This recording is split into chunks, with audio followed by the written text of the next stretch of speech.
আজকে তো মাছ নিয়ে চলে এসছে সকালবেলা। তো মাছগুলো ভালো করে ধুয়ে নিলাম, তো ধুয়ে নুন আর হলুদটা মাখিয়ে নিচ্ছি, আর এটা গরম তেলে ভাজবো। আর ওদিকে দেখো চিংড়ি মাছটা আমি ভালো করে ধুয়ে নিয়েছি, এটার মধ্যেও নুন হলুদ মাখিয়ে নেবো। আর এটা তো ভাবছি কী দিয়ে করব, তো ঘরের মধ্যে অনেকগুলো ঢ্যাঁড়স ছিল, তো ঢ্যাঁড়স চচ্চড়ি করে ফেলাম। আর আমাদের বাড়িতে সবাই খেতে ভালোবাসে, চিংড়ি মাছ হলে তো আর কিছু চাই না। আর এটা ভাবলাম ঢ্যাঁড়স দিয়ে করি, আর এটা রসা করি। তো সব কটা ভাজলাম, আর এতগুলো মাছ এনেছে এই গরমের মধ্যে, সব ধুতে ধুতে 1 ঘন্টা হয়ে গেল আমার।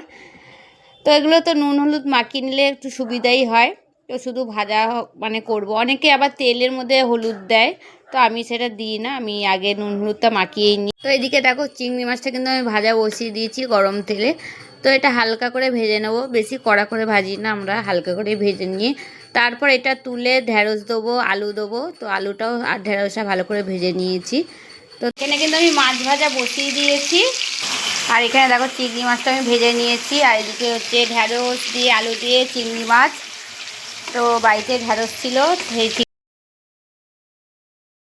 তো চলো টাটা, ভিডিও কেমন হচ্ছে অবশ্যই কমেন্ট করে জানিও।